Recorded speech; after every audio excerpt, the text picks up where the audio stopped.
여러분, 사울이 누군지 아셔요? 예수님 영접하기 전에 예수님 믿는 사람들을 잡아다가 때리고 또 옥에 집어넣고 죽이기까지도 했고, 특히 스데반 집사가 설교하면서 기적도 많이 나타나고 하니까 사람들을 충동하고 동원해서 스데반 집사를 돌로 쳐서 죽이게 했던 자리에 그 일을 주도했던 사람으로 등장했습니다.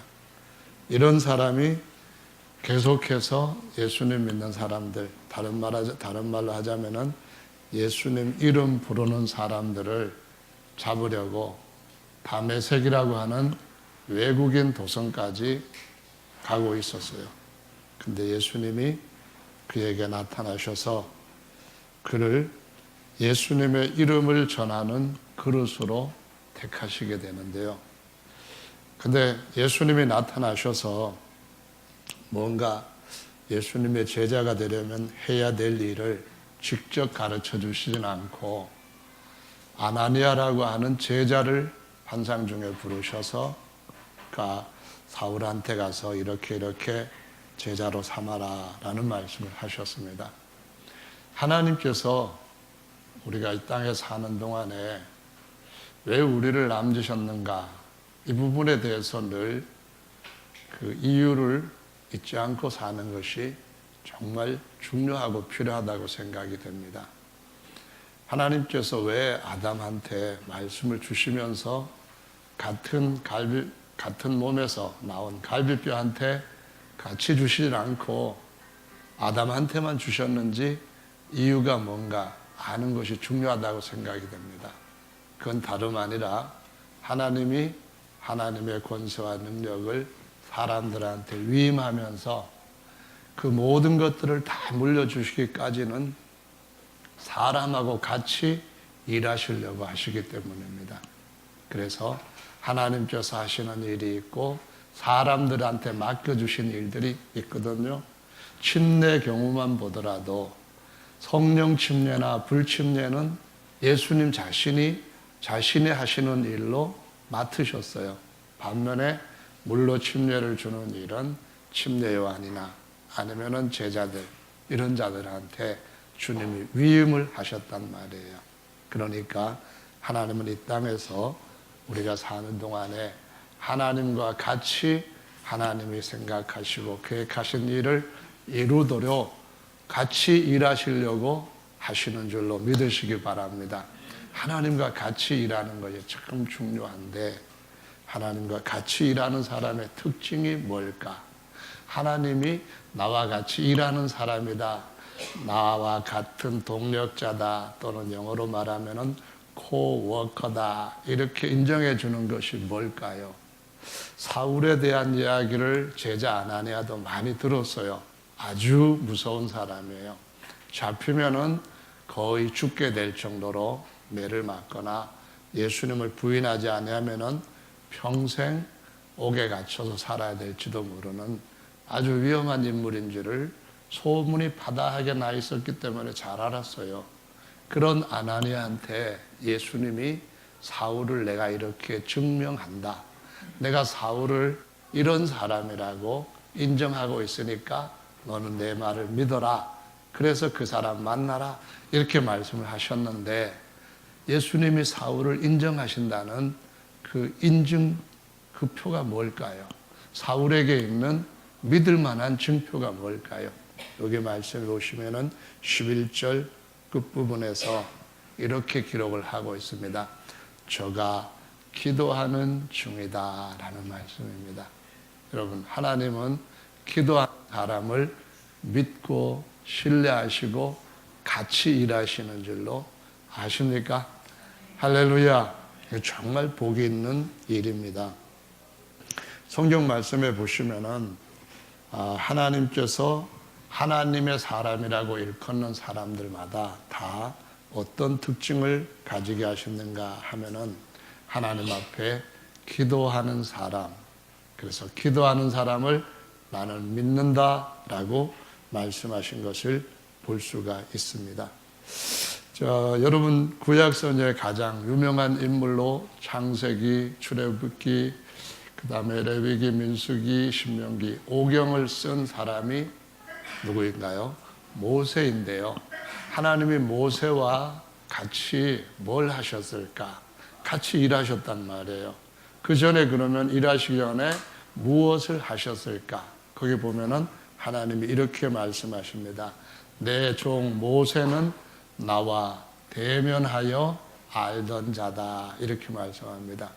여러분, 대면한다는 건 뭔가요? 같이 보고 통한다는 겁니다. 같이 보고 서로 의사소통을 한다는 겁니다. 같이 보고 내가 가지고 있는 것 얘기해주고 네가 가지고 있는 것 내가 들어주고 그러는 사이라는 것입니다. 이 대면한다고 하는 말이 하나님의 얼굴을 대면한다는 말로 창세기 32장에 하나님 얼굴을 충분히 대면하지 못했던 한 사람을 하나님이 꽉 잡아서 대면하신 경우가 있어요. 그게 누군지 아십니까? 바로 브니엘이라고 지명을 붙이게 되었던 야곱의 야복강의 사건입니다.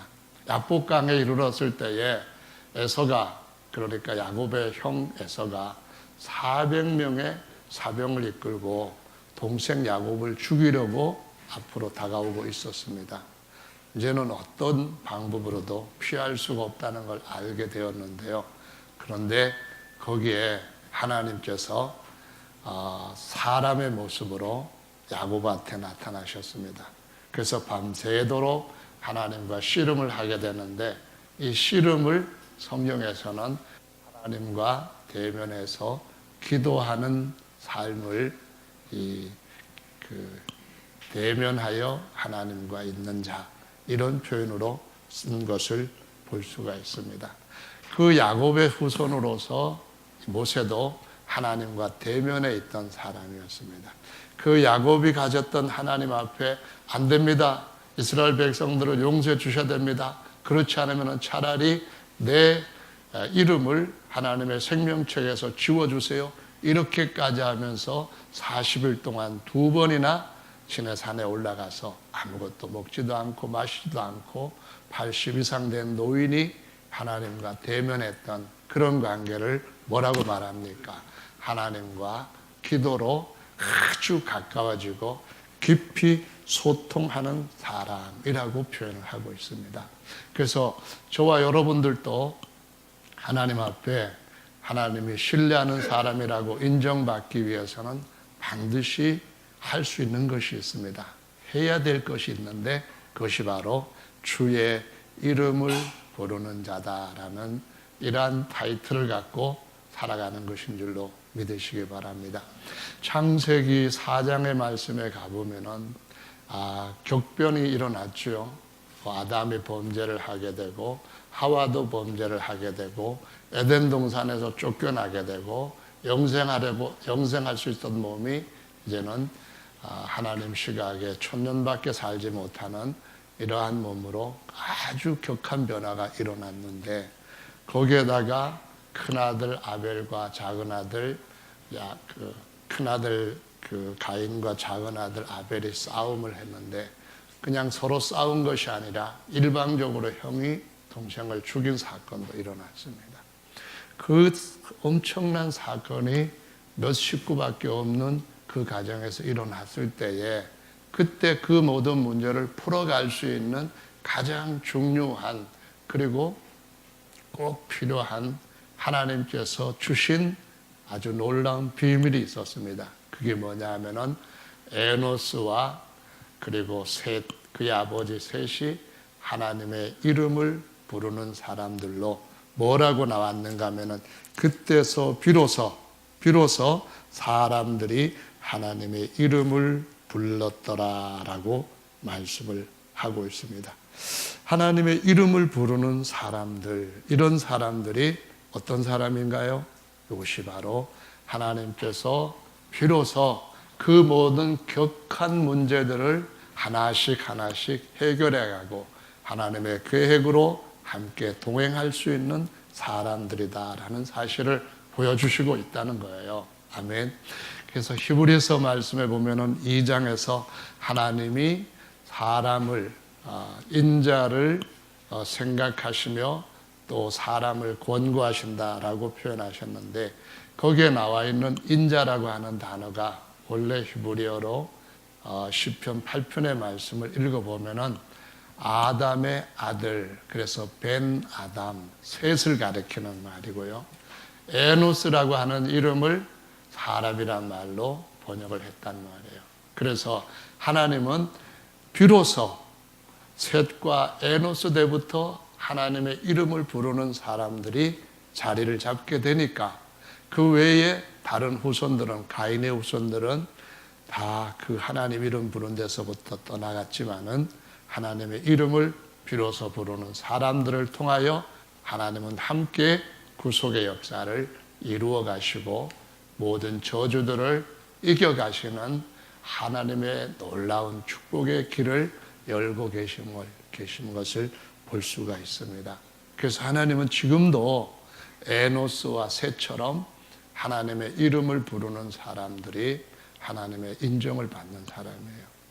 여러분이 교회에서 기도를 잠깐 하는 것으로 하나님의 이름을 부르는 사람이다, 이렇게 떳떳한 명칭으로 불려줄 수 있을지 생각을 해볼 필요가 있겠죠.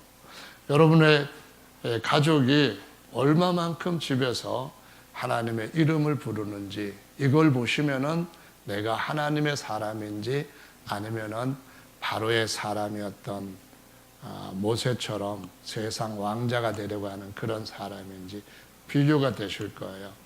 저희 어머님이 저희 집으로 이제 오신 지 얼마 됐는데 정말 이 90 노인이 그냥 식사만 하시고 뭐 할 게 전혀 없다 하시면서 엄청나게 많이 하시는 것이, 제가 한 11시쯤 교회에서 집에 가봐도 기도하시고, 새벽 기도 가서 봐도 기도하시고, 뭐 그냥 기도로만 사시는 걸 보고 정말 제 아내의 어머니지만 대단하다 그런 생각이 들어가지고 우리 집에 예수님이라고 저와 제 아내가 이제 부르게 되었습니다.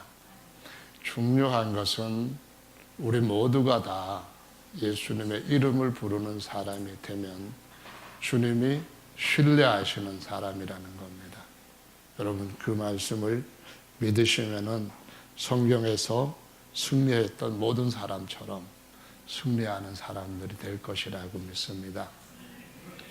구약 성경에서 율법, 모세오경하고 그 다음에 선지서와 역사서를 이렇게 해서 둘로 나누는데요. 둘로 나눴을 때 사람이 각각 두 사람이 대표를 하더라고요. 그 대표자가 모세이고 그 대표자가 또 엘리야라는 말입니다. 모세의 특징은 대면입니다. 하나님과 맨날 만나는 거예요. 하나님한테 계속 페이스톡 하는 거예요. 하나님 앞에 계속 해가지고 오늘 같이 하나님 저한테 식사 대접 좀 해주세요. 이렇게 하는 기도를 계속 하는 거예요. 근데 못지않게 엘리야에 대해서도 말씀을 하시는데 말라기의 말씀에 보시면은 하나님께서 말라기 선지자를 통하여서 마지막 이후에 400년 동안 하나님과 대면하고 하나님과 기도하고 하나님의 말씀을 대언하는 선지자가 없이 끊어지게 되는데 400년 후에 나타날 또 한 사람을 얘기하시는데 엘리야를 보내겠다라고 말씀하셨어요. 그래서 엘리야가 와야 된다는 말씀을 초대교회 성도들은 알고 있었어요. 그래서 엘리야가 언제 올까? 당신이 엘리야입니까? 사람들이 물었어요. 근데 아무도 엘리야가 누군지를 알지를 못했습니다. 근데 그 엘리야가 누구라고 가르쳐 주셨는가 하면은 예수님이 침례 요한이 엘리야라고 말씀합니다. 이 엘리야가 어떤 사람인가 인정을 하는 것은 기도의 사람으로 12사도에게 처음에 포함은 안 됐지만은 12사도들이 있는 때부터 다른 사도들이 관리하던 모든 것들을 책임으로 맡았던 예수님의 동생 야고보라는 또 다른 사도가 증언한 야고보서에 나오고 있어요. 그 야고보서의 말씀에 보면은 엘리야가 우리와 성정이 같은 사람이다, 그 말씀을 합니다. 그러면서 그 사람이 얼마나 대단한 사람이냐 하는 것을 다른 모든 선지자들 중에서 가장 뛰어난 두드러진 특색 하나를 집어가지고 말씀하시는데, 거기에 보면은 그가 기도를 했는데 하늘문이 열리고, 기도를 했는데 하늘문이 닫히고, 이렇게 하는 일들을 일으켰던 사람인데, 우리와 성정이 같다. 그러니까 너희들도 성정이 같은 엘리야로부터 무엇을 받아야 될까? 성령이 같은 나도 엘리야로부터 이런 걸 받았는데 우리는 모두가 무엇을 받아야 될까 하면서 기도에 대한 말씀을 하심으로써, 엘리야가 정말 하나님 앞에 기도할 때와 기도하지 않을 때에, 성정이 같은 우리들도 기도할 때와 기도하지 않을 때에 일어나는 두 가지의 다른 결과가 항상 있을 수밖에 없다 하는 것을 깨우치고 있습니다. 엘리야 같이 가장 위대한 선지자, 그러니까 침례 요한이라는 사람이에요. 여자가 낳은 자 중에 가장 큰 자라고 예수님이 인정해 준 사람이에요. 그런 사람이라 할지라도 기도하지 않았을 때는 어떻게 되는가 하는 것을 보여주셨는데, 엘리야는 기도했을 때에 하늘문이 열려서 비가 3년 반 만에 오는 그런 큰 역사가 일어난 것뿐만 아니라, 그 전에 거짓 선지자를 850명이나 갈멜산에서 누가 진짜 신이냐 하고 경쟁해서 거짓 선지자들을 다 패배시킨 사람이에요. 아합도 엘리야 앞에서는 벌벌 떨었어요. 그러던 사람이었는데 어느 날부터 아합 왕의 아내였던 이세벨이 엘리야를 죽이겠다고 하는 말을 하는 걸 듣고서는 그만 호렙산으로 피신을 가게 되는 걸 볼 수가 있습니다. 그러면은 우리가 여기에서 갑자기 엘리야가 왜 이래 됐을까? 의문이 드는 것이 당연하지 않습니까? 여러분, 갑자기 엘리야가, 그 대단하던 엘리야가 뭐 때문에 대단했는데 뭐 때문에 이렇게 연약해졌느냐 이거죠. 여기 가장 중요한 비결은 하나님과의 대면이라고 하는 사실입니다. 하나님과 대면할 때에 그 많은 우상들, 거짓 선자들 하나도 두렵지 않았습니다. 다 죽인다 해도 전혀 자기 혼자 남아도 굴복하지 않고, 나는 야훼 종이고 하나님은 우리 하나님이다 하는 것을 당당하게 증거를 했습니다. 내가 기도하면은 하나님이 내 기도를 응답하신다, 이것을 당당하게 선포하고 사람들한테 보여줬던 사람인데, 그만 기도하지 않는 삶으로 기도줄을 놓치게 되니까 엘리야도 약하게 돼가지고 호렙산에 40일 동안 그냥 가서 하나님 앞에 하는 말이, 로마서 11장 2절로 5절에 기록된 말씀을 보면은 이런 말을 합니다.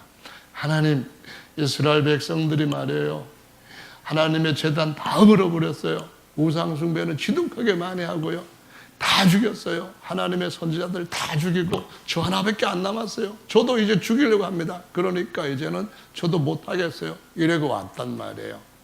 그러니까는 기도하지 못할 때 일어나는 두 가지 일이, 첫 번째로는 뭔가 하면은 자기 백성을 송사했다 이렇게 말합니다. 송사한다는 말은 이것 잘못했다, 저것 잘못했다, 이것 잘못하고 있다, 그러니까 벌 줘야 됩니다, 이런 얘기고요.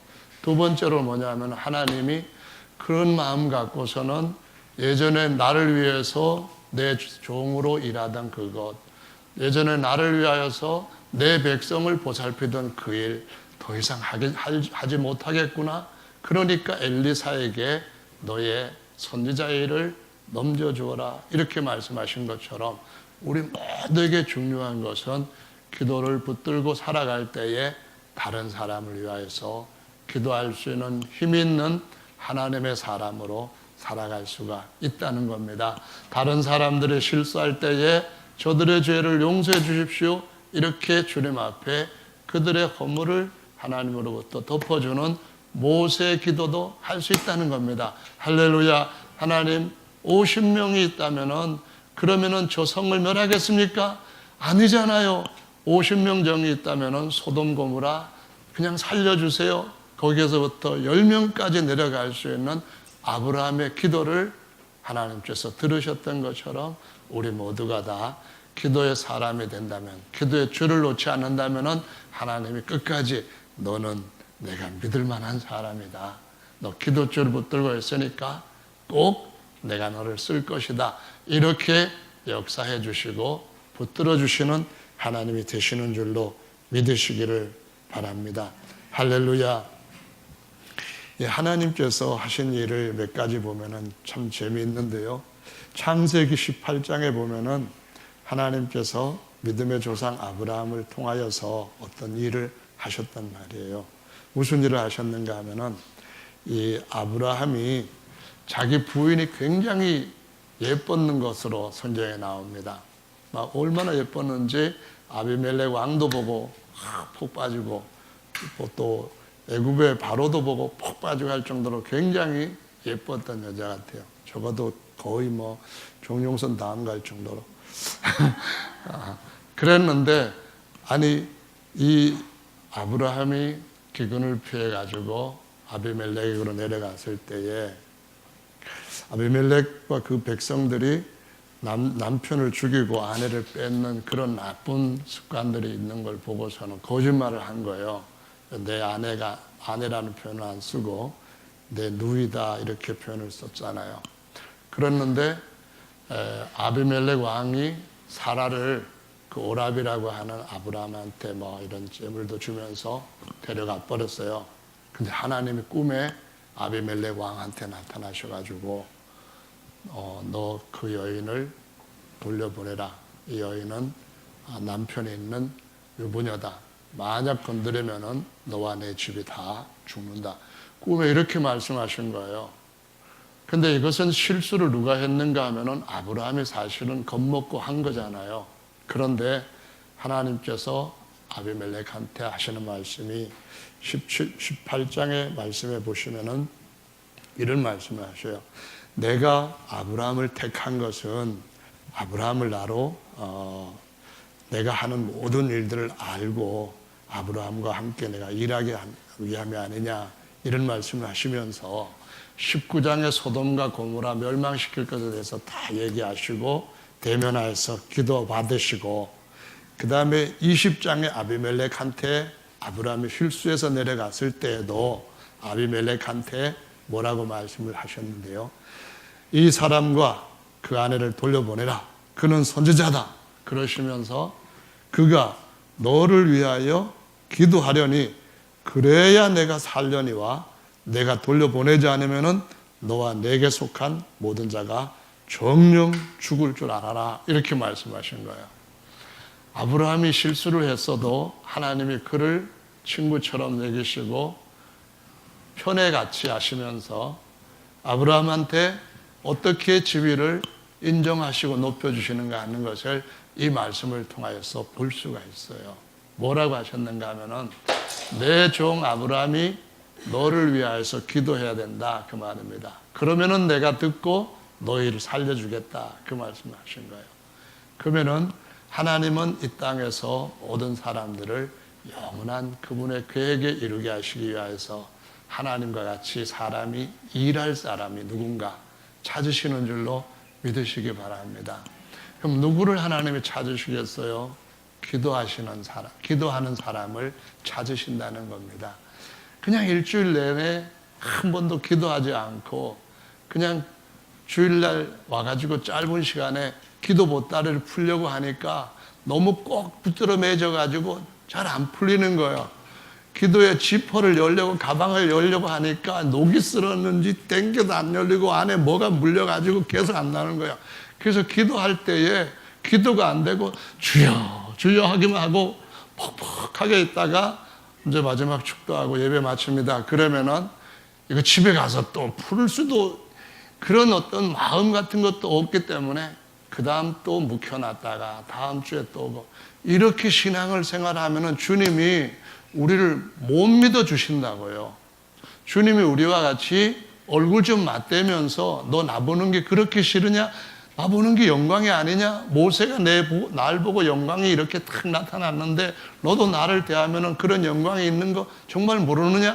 이렇게 계속 말씀하시는데 우리는 할머니급 되는 분들은 꼭꼭 묶어놔가지고 이 보따리가 끈이 풀리질 않아가지고 고생하고, 그 다음에 또 요즘 젊은 아줌마급 되는 분들은 이 창구를 열려고 지퍼가 열리질 않아갖고 하다가 그냥 하고 하는데, 주님께서 찾으시는 분은 기도하시는 분인데요. 여러분, 오늘은 기도 풀어놓으실 만한 마음이 탁 열려 계십니까? 그러면은 하나님이 여러분을 신뢰하실 겁니다. 하나님은 여러분과 함께 이 일을 하실 겁니다. 큰 일을 하실 것임을 볼 수가 있어요. 하나님께서 아브라함한테 또 아비멜렉한테 말씀하셨습니다. 내 종 아브라함이 기도하면은 너와 내 권속들에게 닫혀있던 모든 태를 열게 될 것이다 하시면서 이왕에 아브라함의 일로 인하여서 하나님께서 아비멜렉의 집의 모든 태를 닫으셨음이라 라고 말씀을 합니다. 이거 정말 하나님께서 자기 종 선지자를 얼마나 귀하게 보시는가 하는 것을 확실하게 증명하는 말씀입니다. 18장 하나님과 대면해서 기도하던 아브라함 어떻게 했어요? 50명이었어도 그 다음에 다시 45명이면 어때요? 40명이면 어때요? 30명이면 어때요? 20명이면 어때요? 10명이면 어때요? 계속해서 하나님과 아브라함과 사귀는 그러한 보시기 때문에 하나님 앞에서 얼굴을 대할 수 있는 특권 누리는 모습, 이거 후에 19장에 그 조카들의 가족을 하늘에 불 내리는 데서 땅에서 유황불이 터지는 데서부터 살려내시고, 지금은 소돔 고모라가 아마 사해바다 밑에 다 침륜되어 있다고 하는데, 그렇게 다 망했지만은 여전히 롯의 후손들은 살아가고 있다고 하는 것 기억하시기를 바랍니다. 20장에 아비멜렉에게서도 그런 일을 하셨던 것을 볼 수가 있습니다. 그래서 하나님은 기도의 사람을 신뢰하신다 하시면서 사람들, 신약의 성도들을 더 가까이 대하시기 위해서 가르쳐 주신 중요한 말씀 중에 뭐가 있냐 하면은 하나님이 누구를 신뢰하는가, 왜 신뢰하는가를 이 주님이 가르쳐 주신 기도에서 볼 수가 있습니다. 기도문에서 보시면은 그걸 깨달을 수가 있는데요. 그 이유 첫 번째로 보면 이렇게 되어 있습니다. 하늘에 계신 우리 아버지, 하늘에 계시는 우리 아버지. 그러니까 My Father in Heaven 그 말이 아니고 Our Father 그 말입니다. 나와 내 형제들의 아버지, 그런 얘기예요. 하나님께서 신약에서 정말 신뢰할 수 있는 사람은 누군가 하면은 하늘에 있는 아버지를 더 가까이 대면하는 사람입니다. 저와 여러분들은 다 하늘 아버지를 우리 아버지로 부르는 사람들이라는 겁니다. 아멘. 김 집사의 아버지, 박 집사의 아버지, 조 집사의 아버지, 권 목사의 아버지, 모두의 아버지 우리 아버지인데, 땅의 아버지는 김씨, 박씨, 이씨 뭐 다르지만은 하늘 아버지는 전부 다 예수라고 하는 같은 이름을 가지고 있는 가족이라는 겁니다. 형제라는 거예요. 한 어머니로부터 태어난 아델포스에서 나온 형제라 그렇게 말하기 때문에 우리 아버지, 이게 제일 먼저 들어가는 거죠. 그러면서 주기도문의 두 번째 이어지는 말씀이 보면은 당신의 이름이 거룩히 여김을 받으시오며, 그 말입니다. 그 말은 무슨 말하면은 우리는 이 땅에서 사는 동안에 뭐라고 대우를 받든지 간에 그 큰 문제 아니에요. 오직 이런 일을 통하여서도 저가 믿는 아버지는 어떤 분이길래 대단하시다, 이러한 이름의 칭송을 받으시기를 바랍니다. 이런 사람이 바로 기도의 근본을 아는 사람이고, 기도가 하나님과 대면하는 기도로 하나님이 받으시는, 하나님과 일하시는 사람이라는 걸 보여주고 있습니다. 그래서 우리의 아버지가 그 이름이 거룩히 여겨짐을 받을 때에 박형제는 이렇게 해서 아버지께 이름을 넓히고 주형제는 이렇게 해서 아버지 이름을 높이고 오직 우리 가운데 아버지의 이름만이 존귀 여김을 받고 아버지께서 자녀들을 낳았더니 이렇게까지 성장을 했는가 하면서 너희 뭘 원하느냐? 내가 나라 절반이라도 주겠다. 이렇게 기뻐하시는 그런 일이 주님 앞에서 이 기도의 진수를 알고 맛을 아는 그러한 기도의 사람들한테 계속 부어지고 있다는 것을 가르치고 있는데요. 여러분, 지금까지 여러분 삶 속에 기도를 만약에 1시간 했던 그 기도, 2시간 했던 기도, 그 기록으로 남긴다면은 얼마만큼 될까 한번 계산을 해 보시기 바랍니다. 다른 말로 얘기하자면은 이 땅에서 우리가 여러 가지 일들을 많이 하지만 하늘에서 쌓아놓을 여러 그런 것들을 해놓은 것이 기록상으로 아버지 앞에 가봤을 때에 나는 성실했구나.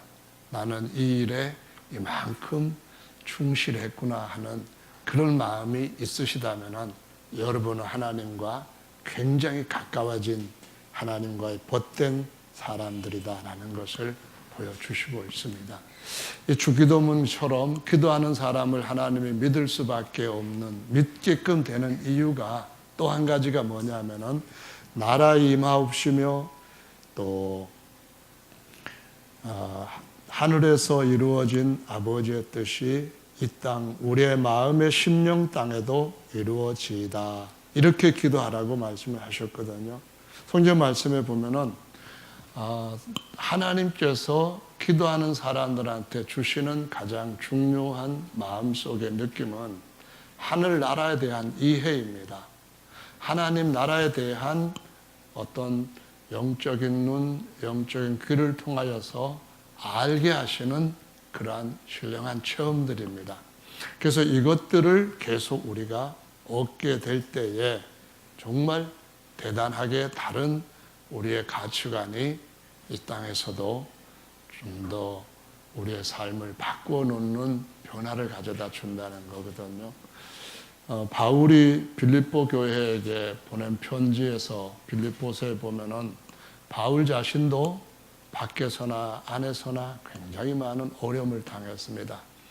그래서 어떤 사람은 다툼으로 예수님을 전하고 어떤 사람들은 선의에서 예수님을 전하고 하는데 그 다툼 가운데는 바울을 엄청 괴롭히게 하는 그런 일들도 같이 있었어요.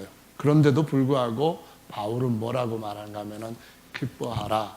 내가 다시 말하노니 기뻐하라.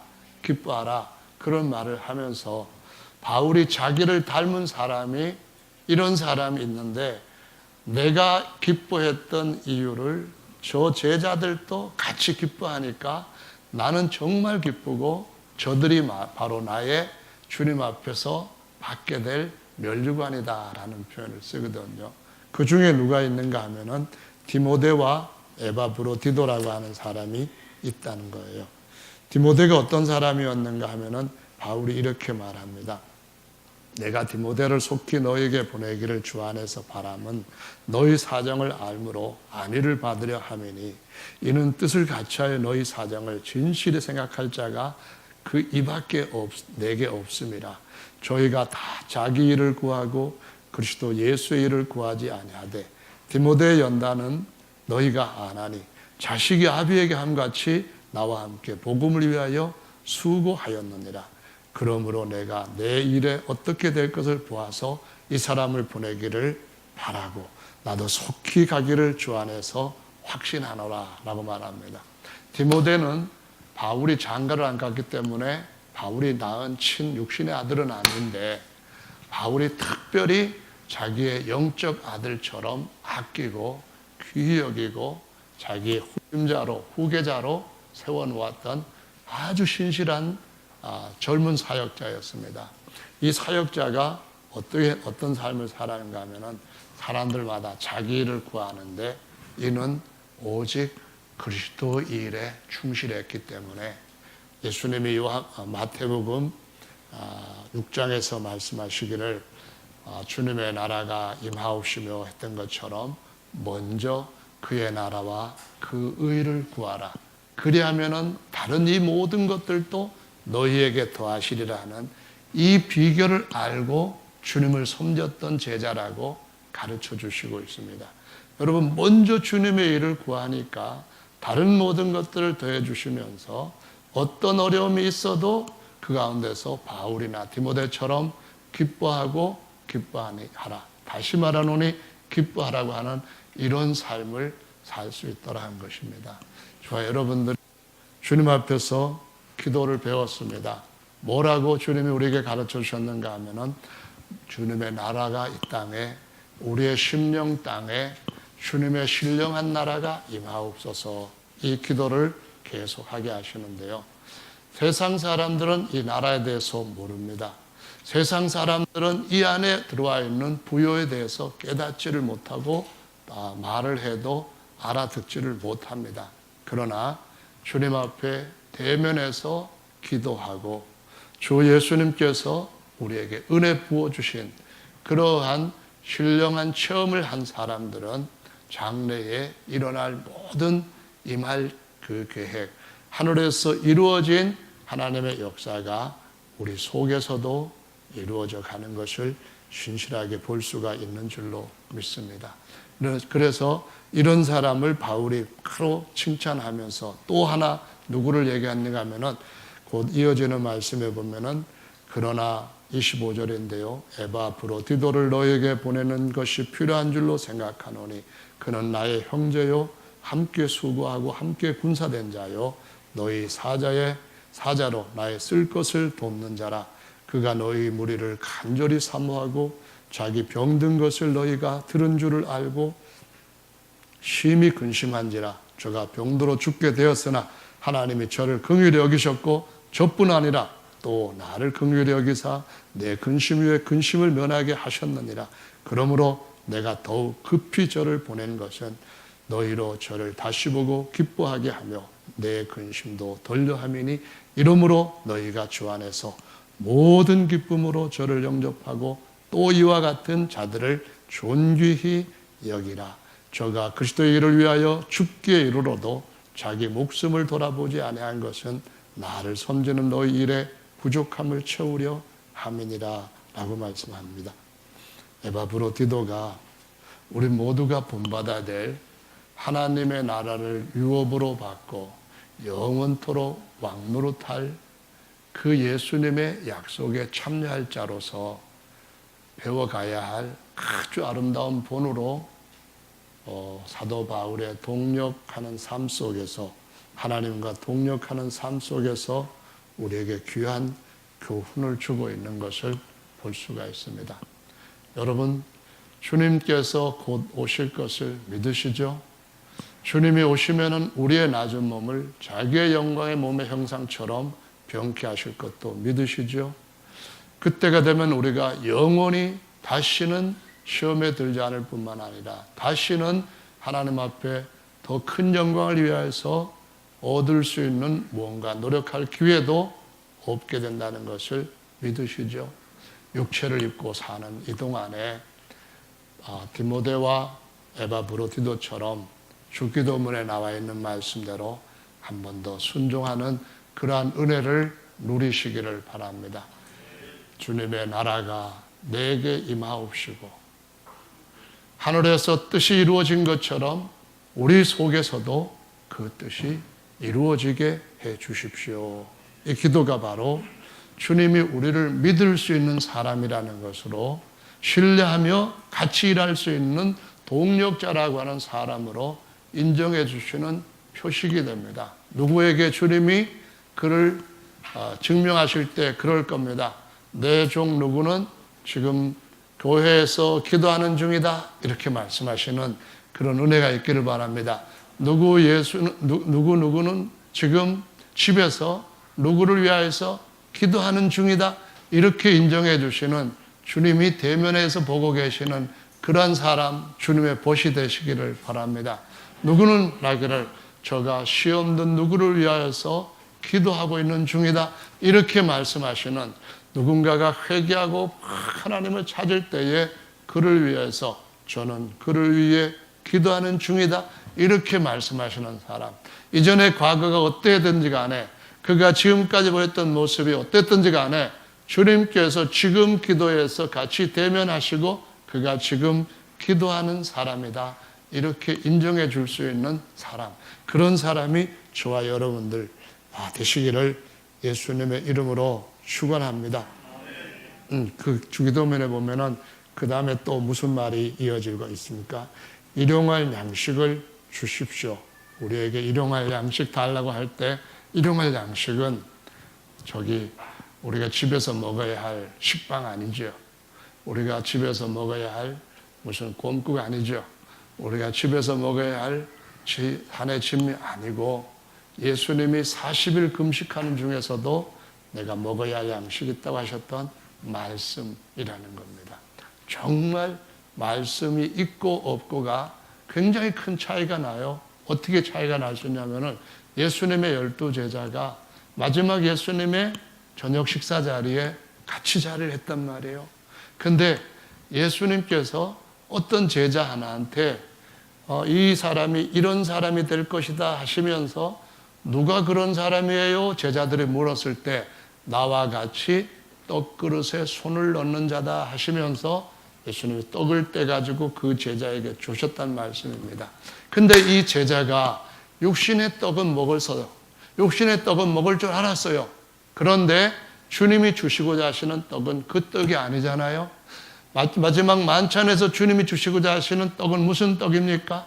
우리에게 오늘도 일용할 이 양식, 영혼의 양식을 주십시오 하는 것이었거든요. 예수님의 살과 피라고 하는 진짜 신령한 떡을 아는 것이거든요. 그래서 이 떡을 12제자가 다 먹었는데 11제자는 그 떡이 신령한 떡으로 그들한테 공급이 되어서 받았지만은 나머지 한 사람은 돈 생각해서 그 떡을 그냥 육신의 떡으로만 받아 먹고 어두운 데로 나갔다가 자기 삶을 마감하는 것을 볼 수 있어요. 반면에 이 떡을 일단은 충분히 깨닫지 못했을지라도 먹고 난 뒤에 이 사람은 예수님을 부인하고 거짓 맹세까지 하고 주님 앞에 저주까지 했던 더 큰 실수를 했는데도 불구하고 그 떡을 알기 때문에 그 떡 맛을 기억하기 때문에 어떻게 했어요? 힘이 남아있는 거예요. 무슨 힘이요? 주님 앞에 주님의 얼굴을 찾을 수 있는 힘이 남아있는 거예요.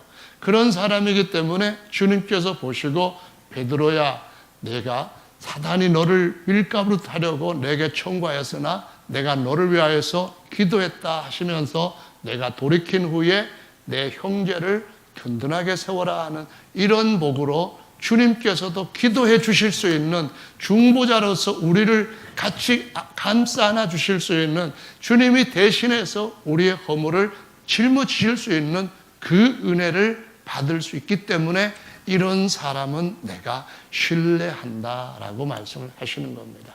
성도 여러분, 그래서 우리가 하나님의 말씀에 떡을 육신의 떡이 아닌 영적인 떡을 먹으면은 영혼이 잘 될 줄로 믿으시기 바랍니다.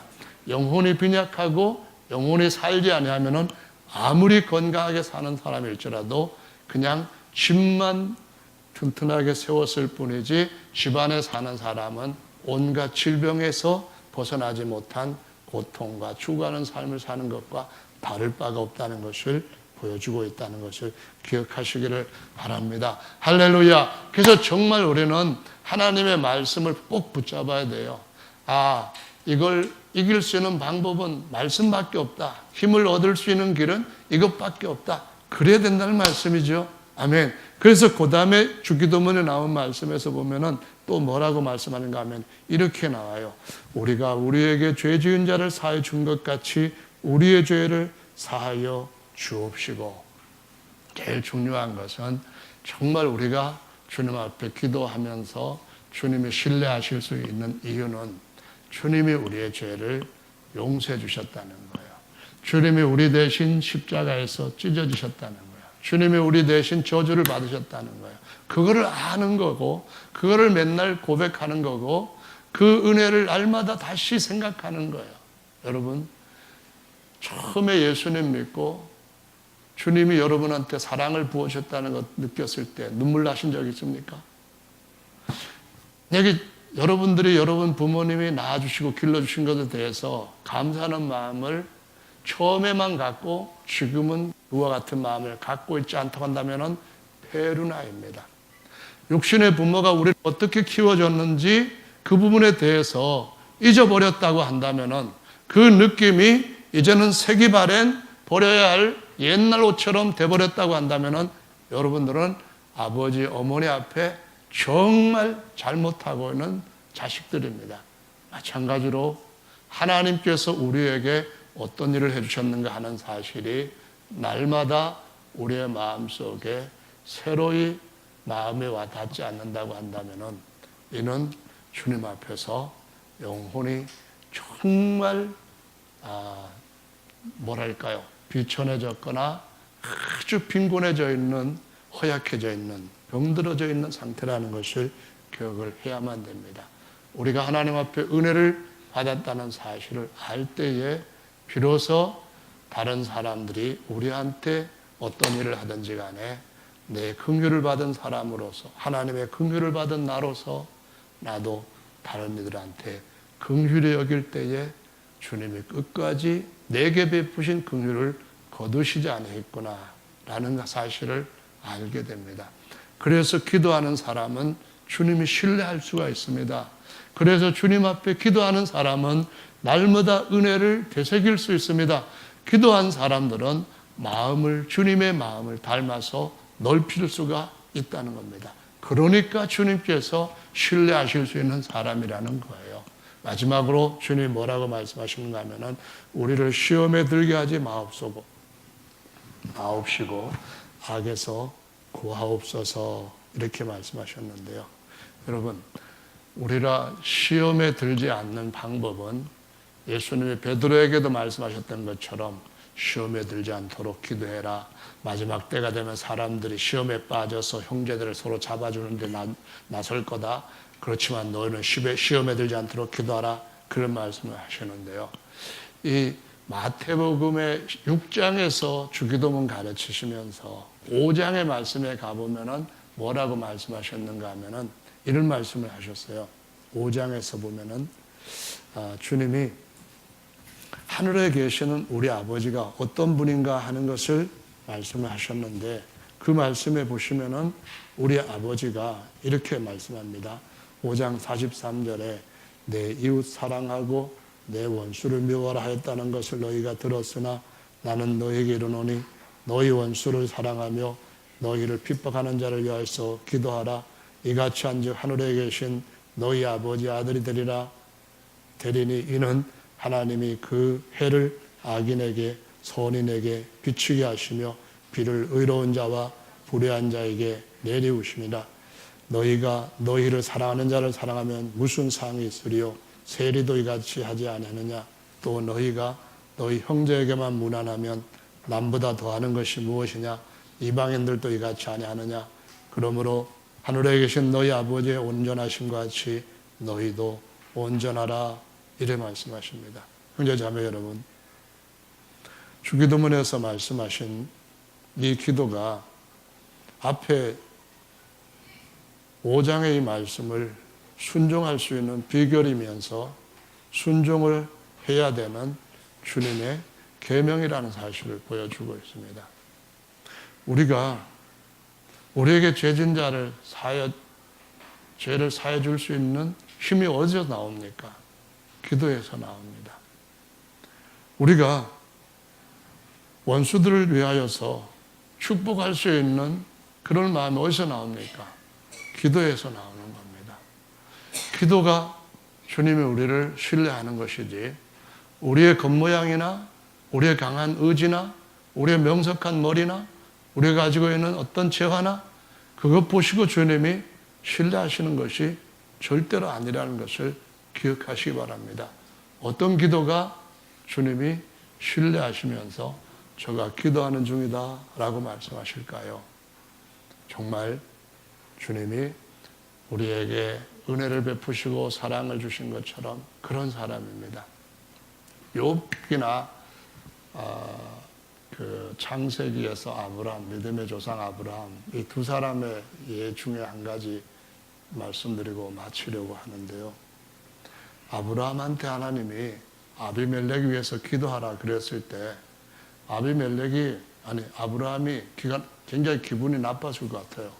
왜냐하면은 저것 때문에 내가 내 아내까지 빼앗기고 큰일 날 뻔했는데 왜 저거 기도해?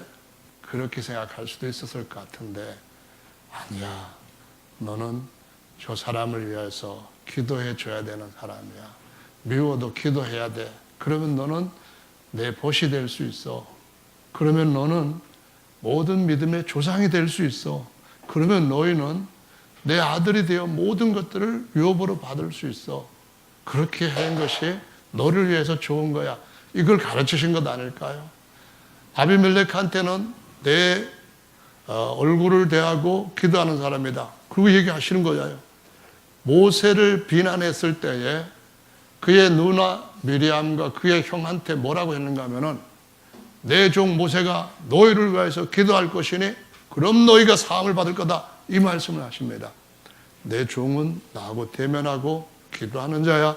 이렇게 그 권위를 인정해 주시고 믿어주시는 주님처럼 주님의 이 말씀을 들으시고 오늘도 아브라함처럼 그렇게 하시면은 주님 복을 정말로 주시고 함께 일하실 줄로 믿습니다.